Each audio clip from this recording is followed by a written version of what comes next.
হয়ে গেল বলরাম কাণ্ডের প্রিমিয়ার, যেখানে উপস্থিত ছিলেন রজতাভ দত্ত, গার্গী রায়চৌধুরী, ঐশ্বর্য সেন, আর্য এবং অন্যান্য কাস্ট অ্যান্ড ক্রিউ। সঙ্গে উপস্থিত ছিলেন টলিপাড়ার বহু চেনা পরিচিত মুখ এবং ডিরেক্টর ও প্রডিউসার। দেখবে বলরাম কাণ্ড। দেখো, বলরাম কাণ্ড দেখার বহু কারণ আছে। যদি একটা জানতে চান তাহলে ডেফিনেটলি প্রথম কারণই হচ্ছে যে এতটা মজার ছবি কিন্তু অনেকদিন হয় না বাংলায়, সুতরাং এটা প্রধান এবং প্রথম কারণ। এবং দ্বিতীয় কারণ যদি বলো যে রনিদা, গার্গীদি এবং আমিও কাজ করার সুযোগ পেয়েছি, তো আমিও কাজ করছি, আমার কো-অ্যাক্ট্রেসরা কাজ করছে, তো আমার মনে হয় ট্রেলার দেখে লোকজনের ফিডব্যাক কিন্তু ভীষণ ভালো এবং সবাই মানে ট্রেলার দেখে কিছুটা বুঝতে পেরেছে। পুরোটা জানার জন্য তার জন্য সবাইকে তো হলে এসে দেখতেই হবে বলরাম কাণ্ড। কোথায় শুটিংটা কোথায় হচ্ছে? আমাদের শুটিং নৈনিতালে হয়েছে।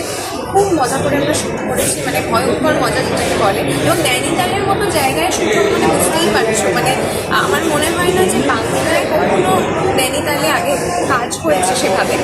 তো ওরকম 10-12 দিন নৈনিতালে গিয়ে শুট করা এবং মানে এখন মানে কাজ করতে পারলে সবাই ফ্যামিলির মতো হয়ে যায়, তখন আর কাজটা কাজ মনে হয় না, তখন খুব আনন্দ করতে করতে শ্যুটটা করা হয় আর কি। তো সব মিলিয়ে আমরা ভীষণ আনন্দ করেছি, মজা করেছি। আমরা আশা করবো যে দর্শক যখন দেখতে আসবে তখন তারাও সেই আনন্দটাই উপভোগ করবে।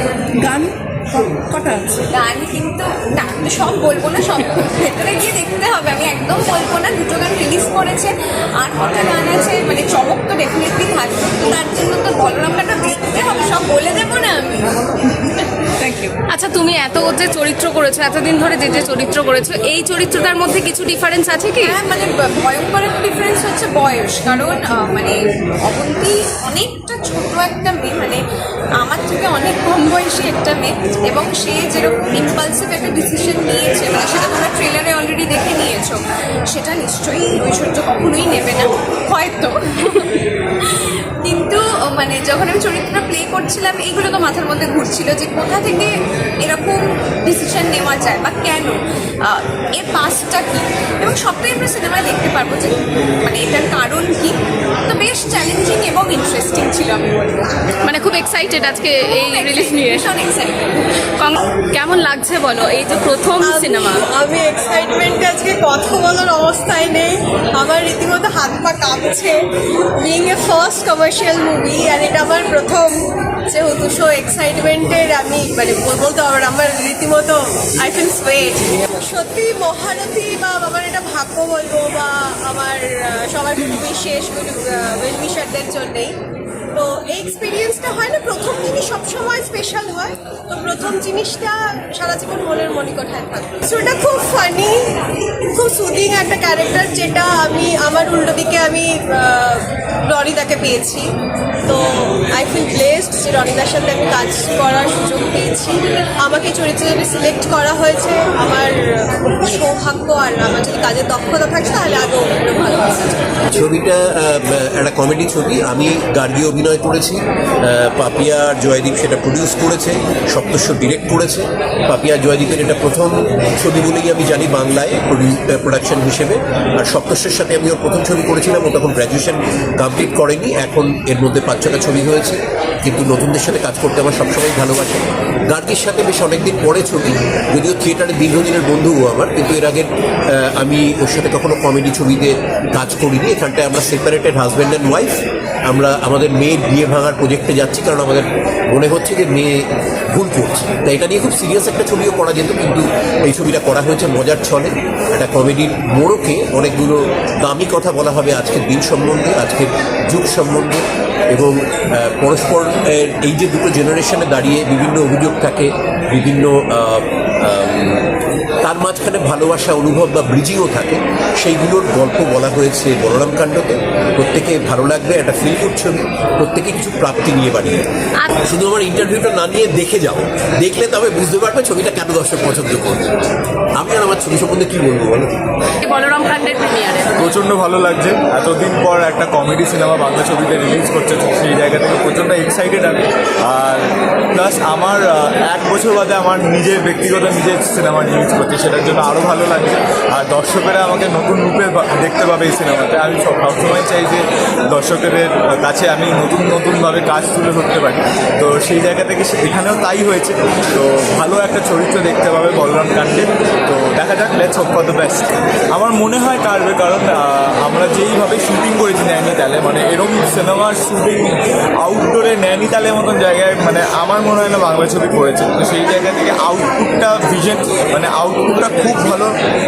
কারণ আমি সিনেমাটা ডাবিং করার সময় দেখেছি, প্রচণ্ড ভালো লাগছে। আর প্লাস গল্প, মানুষরা তো বাংলা ছবির অডিয়েন্সরা সবসময় গল্প দেখে আসে, তো সেই জায়গা থেকে গল্পটা প্রচণ্ড ভালো। আর সেই জায়গা থেকে মাউথ পাবলিসিটি আমার মনে হয় গল্পের জন্যই হবে, আর সেই জায়গা থেকে মানুষ আসবে সিনেমা আমার ছবিটা। আমি প্রচণ্ড এক্সাইটেড, কারণ আমি অন্যভাবে আমাকে দেখতে পাবে। কারণ যেহেতু কমেডি জনার, আমি এরকম কমেডি জনারের সিনেমা করিনি, এটাই আমার প্রথম কমেডি সিনেমা বলতে পারো। তো সেই জায়গা থেকে আমি চরিত্রের ব্যাপারে বেশি কিছু বলবো না, সেটা সিনেমাতেই প্রকাশ হবে। ক্রমশ প্রকাশ। Thank you. সাথে রয়েছে সোহিনী সাহা, এখনকার দিনের লেটেস্ট ট্রেন্ডিং মানে সিঙ্গারদের মধ্যে একজন। তো একটার পর একটা হিট সং তোমার চলছে, আজকে বলরাম কাণ্ডর প্রিমিয়ার হচ্ছে, কতটা এক্সাইটেড? তো খুবই নতুন কাজ বানালে সবাই এক্সাইটেড থাকে। সো বলরাম কাণ্ডে আমার একটা না, আমার দুটো গান আছে, তো এই জন্য আরও বেশি ভালো লাগছে। আর মানে কেউ জানে না যেখানে একটা গান আমি লিখেছি নিজে। সো এক্সাইটমেন্ট মানে আমরা সিঙ্গার সোহিনীর সাথে সাথে লিরিক্সিস্টও দেখতে পাচ্ছি। ওইটা মানে শখের, যাই হোক সেটা আছে। এক্সাইটমেন্টটা খুবই ভালো লাগছে একসাথে কাজটা করে, সবাই মানে খুব ভালো টিম, মিউজিকটা খুব ভালো, ফিল্মটাও খুব ভালো হয়েছে। এটা নিয়ে সত্যি কথা বলতে আমি দেখিনি এখনো, তো আজকেই দেখবো। যতটুকু জানি যে মুভিটা নিয়ে চিন্তা ভাবনা করার মতো কিছু নেই, খুব মজার একটা ছবি, ফ্যামিলি নিয়ে দেখার মতো একটা ছবি। সেটাই যে মানে সব চিন্তা বাইরে রেখে হলে ঢুকবো, মজা করবো, আবার বেরিয়ে যাবো। সো খুবই ভালো হবে, হোপফুলি আমাদের সবার খুব ভালো লাগবে। মেন কাণ্ডারি যিনি এই বলরাম কাণ্ডের, দাদা একটু কিছু বলুন, মানে কি ভাবনা চিন্তা নিয়ে আপনি এই মুভিটা বানালেন হঠাৎ করে, মানে এরকম একটা কমেডি? তো হঠাৎ করে কমেডি বলতে, এর আগে থ্রিলার অ্যাটেম্প করার পর আমার ইচ্ছে ছিল অন্যরকম ছবি করার। তো নৈনিতালের যে সুন্দর প্রেক্ষাপট আমি পেয়েছি, পাহাড়, সুন্দর লেক এবং খুব লাইভলি লোকেশন, সেই প্রেক্ষাপটে দাঁড়িয়ে অপার একটি সুন্দর গল্প পেলাম বলরাম কাণ্ড, এবং নৈনিতালের বলরামপুর হাউস নিয়ে সেই গল্পটা। এবং সেখানে বাবা মা যাদের কিনা 12 বছর মুখ দেখা দেখি নেই, এবং তাদের মেয়ে মাত্র 18 বছর বয়সে পালিয়ে গিয়ে বিয়ে করছে। তো যে বাবা মায়ের বিয়ে ওয়ার্ক করেনি, সেই বাবা মায়েরই মেয়ে কেন পালিয়ে গিয়ে বিয়ে করছে, এই নিয়ে একটি অদ্ভুত মজার গল্প। নৈনিতালে দৌড়াদৌড়ি, লেকের ওপর শুটিং, একটি মানে নৈনিতালের বোটের ওপর চেস সিন, এবং প্রত্যেকটা খুব মজার মোড়কে ভরা, এবং আলটিমেটলি বিয়েবাড়ি। সেই বিয়েবাড়ি কি ভণ্ডুল হচ্ছে, সেই বিয়েবাড়ি কেন লণ্ডভণ্ড হচ্ছে, সেই লণ্ডভণ্ড কাণ্ড নিয়ে বলরাম কাণ্ড। মানে এই মুভিটা 8 থেকে 80 প্রত্যেকটা দর্শককে টানবে অবশ্যই, কারণ আমার ইন্সপিরেশন ঋষিকেশ মুখার্জি, প্রিয়দর্শন, রাজকুমার ইরানি, যাদের ছবি সবাই মিলে আমরা কমিউনিটি ভিউইং করতে পারি। এরকম নয় যে পার্টিকুলার একটি এজের দর্শক শুধু দেখে। এবং আমার একদমই আমি এইতে বিশ্বাসী নই, ডবল মিনিং জোকস দেওয়া কিংবা বিলো দ্য বেল্ট হিউমারে আমি বিশ্বাসী নই, আমি ক্লিন কমেডিতে বিশ্বাসী। সেই কারণে আমার মনে হয়েছে সবার জন্য এই ছবিটা গরমকালে আমি উপহার দেবো। বলরাম কাণ্ড এসছো, কেমন লাগছে? খুবই ভালো লাগছে। কতটা এক্সাইটেড? সপ্তাহ সাথে তো আমি আগে ডক্টর বক্সিতে কাজ করেছি, and I am very happy that he is making this film. খুব এক্সাইটেড আমি, কারণ বলরাম কাণ্ডের কিছুটা যখন আমরা তো শুধু মানে ডিরেক্টর একটা নয়, উই আর ফ্রেন্ডস টু। তো আমরা যখন মাঝে মধ্যে পার্টি করতে বা ঘুরতে টুরতে গেছি, আমরা প্রচুর the idea, I know about the idea, but এই যে এতদিনের ভাবনাটা সপ্তশীলার এবং এতদিনের যে লড়াইটা, সেইটা স্ক্রিনে কীভাবে উঠে এসছে সেটা দেখতেই আজকে আসা। এবং আমি রিকোয়েস্ট করবো সমস্ত অডিয়েন্সকে, please come do visit Balaram Kanda, দেখুন, এবং আশা করি আপনাদের ভালো লাগবে। পার্ট হতে পেরে কেমন লাগে? খুব ভালো। আমি তো সবসময় চেষ্টা করি যে এমন ছবি করতে সেটা পরিবার নিয়ে দেখার ছবি, এবং শুধু আমার চরিত্রটা ভালো হবে তা নয়, পুরো ছবিটা সামগ্রিকভাবে যাতে মানুষের ভালো লাগে এরকম চরিত্র বাঁচার চেষ্টা করি, এরকম কাজ করার চেষ্টা করি। দেখা যায় বলরাম কাণ্ড আর অনেকের সাথে কাজ করার অভিজ্ঞতা কেমন?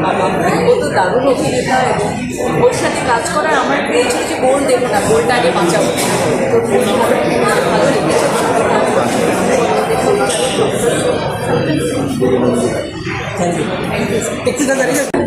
Hi, myself Angel Kurum, and I'm এখানে এসেছি মুভি দেখতে, and yes, I'm also having a small character in this movie.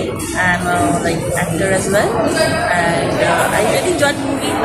Mainly Radha Dawada and Gargi ma'am, they did their awesome work, and the song was director, good friend of mine of course, and all the videography was done very nicely. সবাই যাও দেখো মুভিটা, দেখো খুব ভালো হয়েছে। আমরা খুব হার্ডওয়ার্ক করে করেছি মুভিটা, খুব এনজয় করছি। Thank you. চুমকান্ডের প্রিমিয়ারে এসছো, কেমন লাগছে, কতটা এক্সাইটেড? বলরাম কান্ডের প্রিমিয়ারে এসেছি। আমার খুবই কাছের বন্ধু সপ্তাশ্বর ডিরেকশন দেওয়া সিনেমা, এবং রমিদা রয়েছে, রজতাভ দত্ত, গার্গী রায়চৌধুরী, খুব প্রিয় অভিনেতারা রয়েছে, এবং ট্রেলার থেকে খুব মজা পেয়েছি। এবং খুব এক্সাইটেড এই ধরনের সিনেমার জন্য, এবং সপ্তাশ্বরকে এবং পুরো টিমকে আমার তরফ থেকে অনেক অনেক শুভেচ্ছা। এবং আমি দেখার জন্য খুবই এক্সাইটেড, এবং আমি সকল দর্শককে বলবো অবশ্যই সিনেমা হলে আসুন এবং মজার একটা সিনেমা দেখুন। কমপ্লিটলি মজার সিনেমা, মজা। খুবই ভালো লাগছে, একটা অন্যরকম এক্সপিরিয়েন্স নিয়ে আমার বন্ধুর ছবি বলরাম কাণ্ড দেখতে আজকে আমি এসেছি এখানে। আর টেলি এন্টারটেনমেন্ট সবশেষে কেক কাটিং এবং গ্রুপ ছবি দিয়ে শেষ হলো আজকে ফুল মশালেদার ছবি। অনেক দিন পর যেরকম ছবি আমরা মানে আমি তো আমার পুরো ছোটোবেলাটায় দেখে বড় হয়েছি, মানে একদম আউট অ্যান্ড আউট কমার্শিয়াল ছবি, সেরকম একটা ছবি বলরাম কাণ্ড ডেফিনেটলি দেখুন, খুব ভালো লাগবে। আর এখানে সব থেকে বড় পাওনা তো অবশ্যই রজতাভদা, তার সাথে ঐশ্বর্য সেনের একটা অনবদ্য পারফরমেন্স দেখা যাবে সকলের।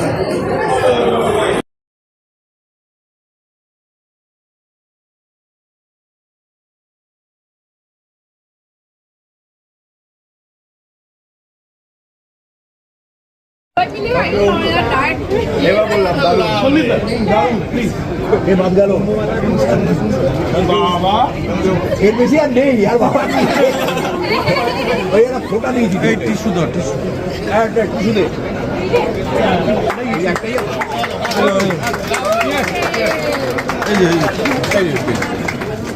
টিস্যু করলে